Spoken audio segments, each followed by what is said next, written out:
At my son's wedding dinner, his fiancé said, "Pay $50,000 for today's wedding dinner, or forget your son forever." I replied, "You must be joking." My son laughed and said, "Pay the bill or get out to an old age home." I burst out laughing and said, "You forgot one thing." Suddenly, their faces turned pale. I'm Mary, and I've been a doctor for almost as long as I've been Adam's wife.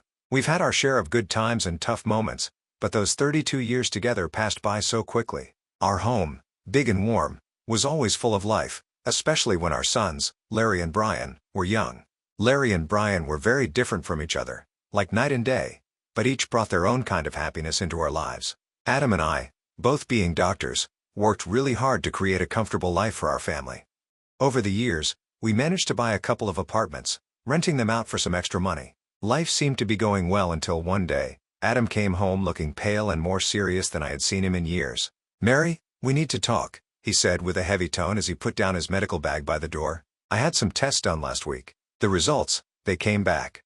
It's cancer, Mary." The months that followed were a whirlwind of hospital visits, treatments, and endless hours spent in waiting rooms. Adam fought bravely, but the cancer was relentless. Watching the strongest man I knew weaken and fade away was heartbreaking. No amount of medical knowledge could prepare me for that kind of pain. One evening, as we sat quietly in the living room, Adam took my hand and said, "Mary, if things don't go the way we hope, you need to make sure everything is taken care of with the boys. The will is all set, and you'll be fine financially." Not long after that conversation, he was gone. The funeral was a solemn event, with family, friends, and colleagues coming from all over to pay their respects. But it was the quiet in the house after everyone left that hit me the hardest. The empty spaces where Adam used to be, his belongings still in their usual places, it was painful to see and remember. A few days after the funeral, I was in the kitchen, trying to figure out what to do with all the leftover food when Larry stormed in, his face full of worry and anger. Brian followed behind him, looking like he wanted to be anywhere else but here. "Mom, we need to talk about Dad's will," Larry said, getting straight to the point as he always did. I sighed and put down the cling film I was holding. "Yes, I know. Your father left everything to me. He wanted to make sure." I was trying to manage things when Larry slammed his hand on the counter and said, "But what about me and Brian? We're his sons. It's not fair that we get nothing." Brian stepped in trying to calm things down. "Larry, let's not rush into this. Mom's still grieving, and we can sort this out without fighting." Larry shot him a look and said, "It's easy for you to say. You're not thinking about the future like I am." I leaned against the counter, feeling the weight of their stares. "Your father and I built this life together, and he trusted me to take care of things. But I understand what you're saying, Larry. It's not my intention to leave you out." "So what then?" Larry asked, crossing his arms and raising his voice. "Do we just wait until you decide it's the right time to give us our share?" "Larry, watch your tone," I snapped, my patience wearing thin. "I am still your mother." Brian stepped between us, holding up his hands like a referee. "Both of you, please. This isn't helping.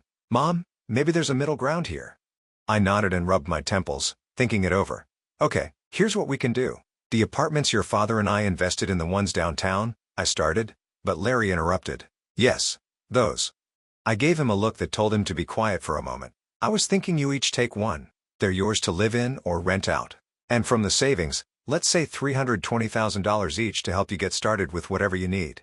Larry bit his lip, clearly doing the math in his head. "And the rest of the stuff? The house? The money?" he asked. "That stays with me for now," I replied. "When I'm gone, it will come to you as your father wanted."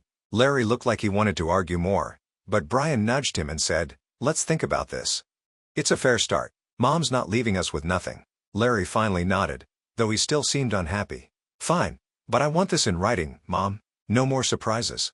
"Of course," I agreed. "We'll get everything documented properly." As they left the kitchen, I could hear Brian whispering to Larry, "Give her a break, will you? She's doing her best." Larry muttered something under his breath that I couldn't catch, and, honestly, I didn't really want to. As I washed up the dishes, I wondered if Adam could see us and what he would think. I hoped I was making the right choice, but only time would tell. And time, that tricky thing, isn't always on your side. It was a sunny afternoon, one of those rare days that makes everything feel okay, when Larry brought Jolie over to meet me for the first time. They hadn't been dating long, but Larry was already head over heels for her. You could tell by the way he was fussing over her, which wasn't like him at all. They walked in, and right away, Julie had this confident air about her, like she owned the place. She was dressed up and strolled into my living room with barely a hello, her eyes canning everything around. Nice place you've got here, she said, flipping her hair back as she sat down without waiting to be invited. Larry was sitting beside her, grinning like a fool. I forced a smile, trying to be a good host. Thank you, Julie. Can I get you anything? Coffee? Tea? Coffee sounds lovely, she replied, then turned to Larry. Babe, make sure it's black, no sugar. Larry nodded and headed to the kitchen, leaving me alone with her in my own living room, feeling like I was the guest. The silence was awkward until she finally spoke. So, Larry tells me you're pretty well off, she said, looking around at the decor. I'm used to a certain standard, you know. My parents made sure of that. That's good to hear, I said, not really sure what else to say. Larry came back with the coffee and handed Julie her cup. She took a sip and made a face. It's all right. Anyway, we've been talking about our future together, planning ahead, you know. That's wise, I said, glancing at Larry, hoping he'd give me some clue about where this conversation was going. Julie set her cup down and said, yeah, and speaking of planning, we've been thinking about the wedding. You know, I want something special. Larry has probably told you I saw this place that's perfect for a rehearsal dinner, but it's a bit pricey. It's about $50,000. I almost choked on my coffee. $50,000 just for the rehearsal dinner. Larry jumped in. Mom, it's important to Lauren. We want to start things off right. I put my cup down, feeling a storm brewing inside. Look, that's a lot of money for a dinner, Julie. We need to be reasonable. Julie's face hardened. Reasonable? Larry says you have the means. I don't see why we should compromise on something that important. Larry was nodding along with her, but I could see the unease in his eyes. He knew he was asking too much. I'm all for celebrating, I said, trying to keep my voice calm, but $50,000 is more than I can justify. Julie stood up, her chair scraping loudly against the floor. I'm not used to compromising on my standards, Mary. I made it clear to Larry that I expected a certain standard of living. Larry tried to calm things down. Mom, maybe we can find a middle ground. There's no middle ground on $50,000 for a dinner, Larry. That's final, I snapped, my patience running out. July picked up her purse and glared at me. Fine, if that's how it's going to be, then maybe we need to rethink some things. They left soon after, and I sat there, stunned by what had just happened. The nerve of that girl coming into my home, drinking my coffee, and telling me how to spend my money. It felt like a slap in the face, a wake-up call I wasn't prepared for. A few days later, I was out at the grocery store when Larry and Anjali decided to drop by again. By the time I got home, Brian was awkwardly trying to entertain them in the living room. The tension in the air was so thick that it made me want to turn around and leave, but it was my house, so I gathered my courage and walked in. Julie, all dressed up as usual, handed me a list as soon as I put down my grocery bags. Mary, we've thought a lot about the wedding gifts, and here's what we've decided on. I hope this will be easier for you to handle. I quickly looked over the list she handed me. It was surprisingly reasonable: kitchen appliances, some nice china, even a couple of pieces of furniture. This seems quite reasonable, I said, feeling a moment of relief. I think these are wonderful choices, really. Larry looked at Jolie with hope in his eyes, but just as I was about to discuss where we could buy these items, Julie's expression changed suddenly. She gasped, "Oh no, this isn't right. Give that back." She snatched the list from my hands and dug through her purse, pulling out another sheet of paper. Here's the actual list. This new list was nothing like the first. It included an apartment, a luxury car, an exclusive vacation, and even diamond jewelry. My jaw dropped. Is this some kind of joke? Julie didn't flinch. No joke, Mary. These are the gifts we expect, only the best for our wedding. I stared at her, then at Larry, waiting for him to say something, anything to show he didn't agree with this craziness, but he just stood there looking between us, clearly conflicted but saying nothing. I couldn't hold back anymore. Larry, why are you letting her do this? You know this is unreasonable. Julie cut in, her voice rising. This doesn't concern you, Mary. You just need to pay up and keep quiet. When Brian stood up, his face was serious. That's enough, Julie. You're not going to talk to our mom like that. This is her house, and you're way out of line. You need to leave now. The room was filled with tension as Larry and Julie gathered their things. Julie was muttering under her breath, clearly angry. This is ridiculous. We'll remember this. They left, and the door slammed shut behind them. I sat down, feeling the weight of the whole situation pressing on me. Brian sat beside me and put an arm around my shoulders. We'll figure this out, Mom, but you can't let them push you into giving more than you can or should. It's not right. He was right, of course, but as I sat there with my son, I couldn't help but worry about Larry. How had things gotten so out of hand? How could he not see what this was doing to our family? The silence that followed was filled with unspoken worries and fears for the future. I knew then that this was far from over. It was only going to get harder from here. In the weeks that followed, I received constant phone calls from Larry. Each one was more demanding than the last, his tone desperate and sometimes almost frantic. "Mom, you don't understand. I can't look poor next to Lauren's family," he'd argue, his voice cracking with stress. "You have the money. Why can't you just help me out here?" I sat at the kitchen table, foam pressed against my ear, feeling a knot in my stomach. "Larry, it's not about the money. It's about living within your means. Lauren's expectations are too high, and you can't keep up with them without going into serious debt." He'd scoff, his frustration boiling over. "What do you know about it?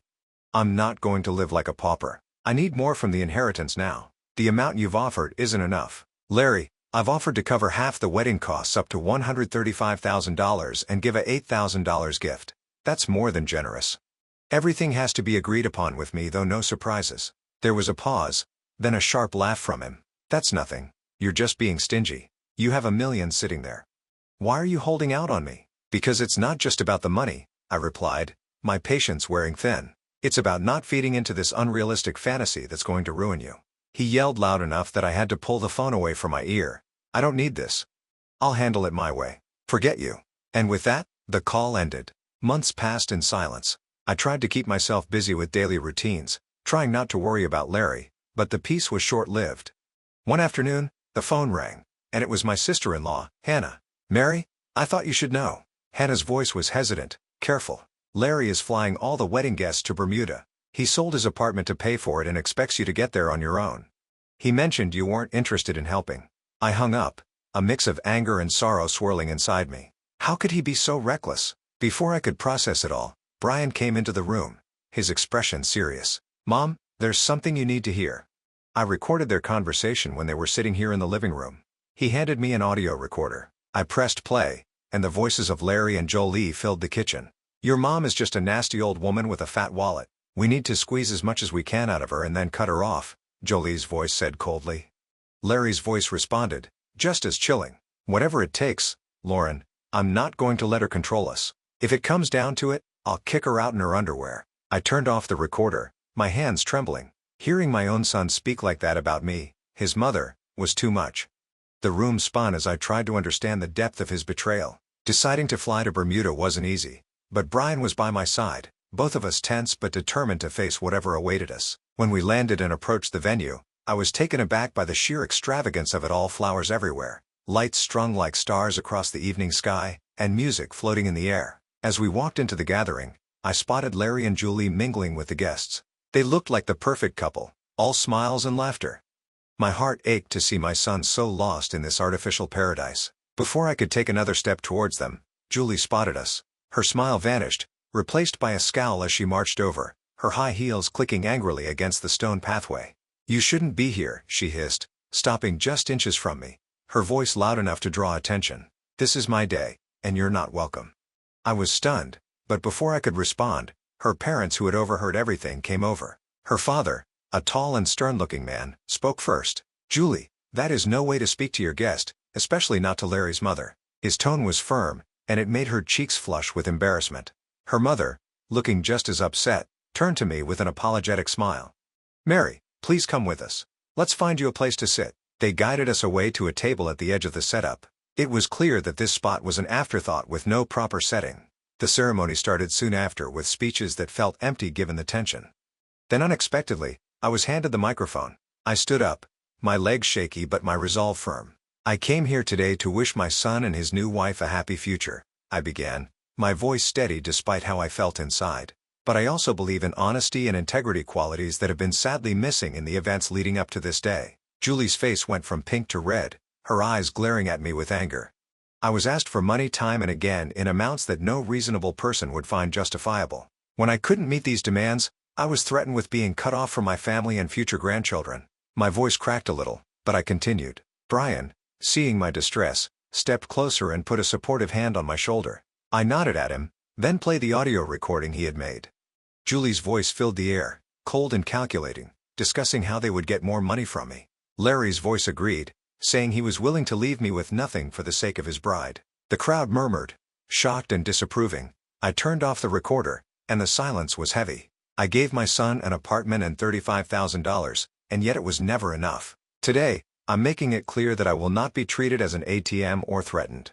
I am disarming Larry and Julie. I wish them well, but from this day forward, I am choosing to remove myself from their lives." The reaction was immediate. Julie screamed, her voice shrill and wild, "You've ruined my wedding. I curse you."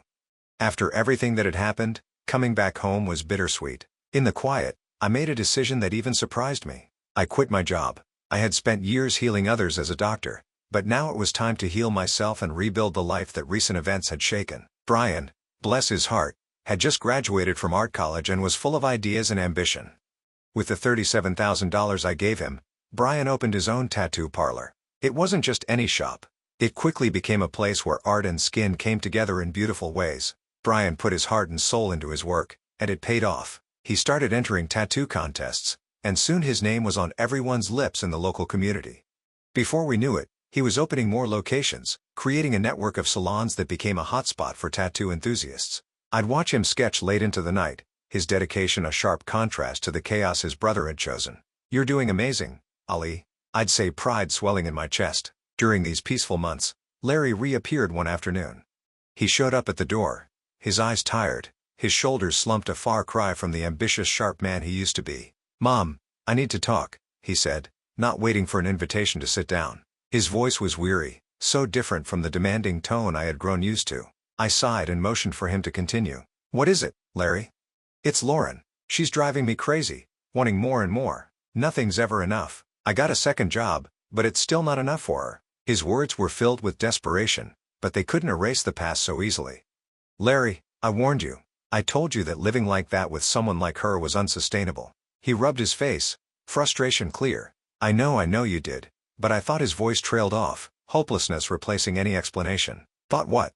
"That money would just appear because you wanted it to." My tone was harsh, years of pent-up frustration making it hard to soften my words. "Look at your brother. He started with the same amount and made something of himself without stepping on others." Larry bristled. "Yeah, well, not everyone's like Brian, are they? I have rights to the inheritance too, remember? And when you're gone, it'll come to me." That was the last straw. "Get out, Larry," I said, my voice cold and firm, "and don't come back. Not this time. You chose your path." His jaw tightened, and for a moment, I thought he might argue, but then he turned and walked out, the door slamming shut behind him. As I stood in the silence that followed, Brian came downstairs, having heard the last part of our exchange. "Are you okay, Mom?" he asked. I nodded, wrapping my arms around him. "I am now, thanks to you. Let's just focus on the good we can do and the life we can build." He hugged me back, his presence a comforting reminder that not everything was lost in that moment.